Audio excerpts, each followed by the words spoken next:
দর্শক, শুরুতে আমি মনে করে দিই আমাদের পলিসি, আমাদের পূর্ণিয়ার খোঁজ, পূর্ণিয়ার ভিউ ইউটিউব চ্যানেল ও ফেসবুক পেজে আমাদের পলিসি হচ্ছে যে আমরা কখনোই কোনো কারো ব্যক্তিগত ইস্যু নিয়ে আমরা ঘাটাঘাটি করি না।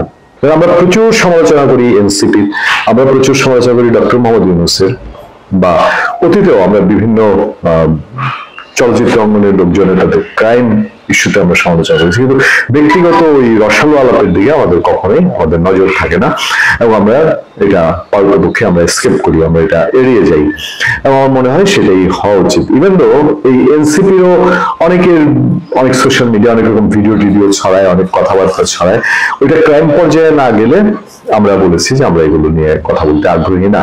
অনেকে অনেক সময় ভিডিও পাঠান, অনেক কিছু পাঠান, আমরা বলি যে না, এগুলো একেবারেই চার দেয়ালের ভেতরে যার যার ব্যক্তিগত জীবন, এগুলো নিয়ে কথা বলার সাজে না। কিন্তু আলী রিয়াজ তিনি বাংলাদেশে এখন অন্যতম প্রভাবশালী মানুষদের মধ্যে একজন, ডক্টর ইউনূসের, এবং তাকে নিয়ে যখন প্রধান উপদেষ্টা প্রেস উইং একটা বিবৃতি পাঠায় তখন এই বিষয়টা নিয়ে কথা না বলার আর কোনো সুযোগ থাকে না।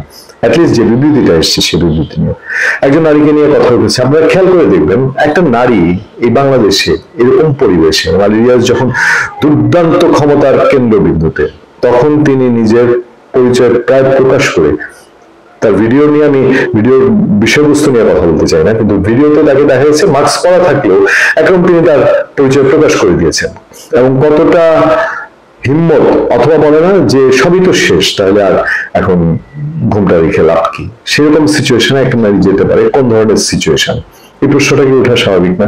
মানে এই নারী যদি বলেন যে নেগেটিভ দিক থেকে উদ্দেশ্যমূলক, তাহলে উদ্দেশ্য কি? কোটি কোটি টাকার লোক কত কোটি টাকা কে দিয়েছে? Number one. নাম্বার টু হচ্ছে যে যদি বলেন যে আলী রিয়াজ বা ডক্টর ইউনূসের মূল প্রতিপক্ষকে আওয়ামী লীগ, তাহলে সেই আওয়ামী লীগের কোন একটা এমন তো আওয়ামী লীগ কি এই নারীকে ক্ষমতা পেলে পরে প্রধানমন্ত্রী বানাবে? আচ্ছা, একটা নারী সে পর্যায়ে গিয়ে কথা বলছেন। তারপর আরো একটি বিষয় আছে, সেই বিষয়টা হলো যে আপনার এই যে নারী কথা বললেন, কথা বলার পরে উনি কোথায়? আমি প্রধান উপদেষ্টার দপ্তর থেকে, প্রেসিং থেকে যে বক্তব্য দেওয়া হয়েছে সেই বক্তব্য আপনারা অনেকেই হয়তো জানেন, কিন্তু তিনি ওই নারী যে বক্তব্য দিয়েছেন, সেই নারী এখন কোথায় আছেন, তার অবস্থান কোথায়? ধরেন তার বিরুদ্ধে কি আইনানুগ কোনো ব্যবস্থা নেওয়া হয়েছে, যেটা প্রধানমন্ত্রীর প্রেস উইং জানাচ্ছে? যদি নেওয়া হয়ে থাকে তাহলে সেটা কেমন ধরনের আইনি ব্যবস্থা নেওয়া, অথবা এখন তিনি কোথায় অবস্থান করছেন? পরবর্তীতে কি তার আর কোনো কিছু বক্তব্য জানা যাবে, বা প্রধান উপদেষ্টার প্রেস উইং এর বক্তব্যের পরে, অথবা তিনি কি নিজে আর কোনো আইনি ব্যবস্থার দিকে যাচ্ছেন কিনা? এইসব প্রশ্ন ওঠা খুব স্বাভাবিক। প্রধান উপদেষ্টা প্রেস উইং বলছে, এখানে একটা ইন্টারেস্টিং ঘটনা হচ্ছে, অতন রানু রিপা নামের ওই নারীকে চেনেন আলী রিয়াজ। যেহেতু আলী রিয়াজের নামটা চলে এসছে, অতন রানু রিপা নামটিও সামনে আনা হয়েছে কিনা প্রধান উপদেষ্টার প্রেস উইং। বাংলাদেশে দেখবেন যে এই ধরনের কোনো ঘটনা ঘটলে নারী বা শিশুদের ঘর থেকে তাদের চেহারা ঢেকে দেওয়া হয়, আর তাদের নাম প্রকাশ করা হয় না। এখন এই ক্ষেত্রে এই নামটা প্রকাশ করা হয়েছে প্রধান উপদেষ্টার দপ্তর থেকে। প্রধান উপদেষ্টার বিশেষ সহকারী অধ্যাপক আলী রিয়াজকে নিয়ে এক নারী সামাজিক যোগাযোগ মাধ্যমে মিথ্যা, বানোয়াট ও ভিত্তিহীন ভিডিও বক্তব্য প্রচার করছেন এবং তার চরিত্র হননের অপচেষ্টায় লিপ্ত হয়েছেন বলে জানিয়েছেন প্রধান উপদেষ্টার প্রেস উইং।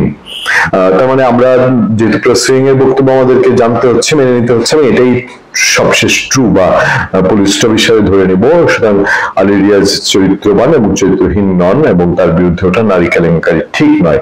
আমাদেরকে সেটাই আমাদেরকে এস্টাবলিশড হিসেবে আমাদের ধরে নিতে হবে।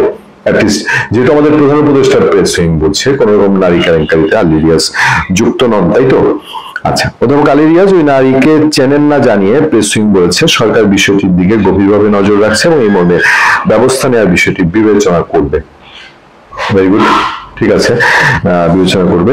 তবে এই সংক্রান্ত একটা মন্তব্য দিয়ে আমি আজকে আলোচনা আপনাদের সামনে শেষ করব। বুধবার মানহানিকর বক্তব্য প্রচার বিষয়ে অধ্যাপক আলী রিয়াজের বিবৃতি শিরোনামে এক বার্তায় প্রধান উপদেষ্টার প্রেস উইং এসব কথা বলেছে। অতন রানু রিপা নামের ওই নারী গতকাল, বলতে বলা হচ্ছে মঙ্গলবার, আমি বিশুদ্ধ আপনাদের সঙ্গে কথা বলছি, মঙ্গলবার থেকে আলী রিয়াজের ঘটনা নিয়ে গুরুত্বপূর্ণ তথ্য দিল আতিক রহমান পূর্ণিয়া, জানিয়েছে প্রেস উইং। আচ্ছা, তারপর একটু চোখ রাখি আমরা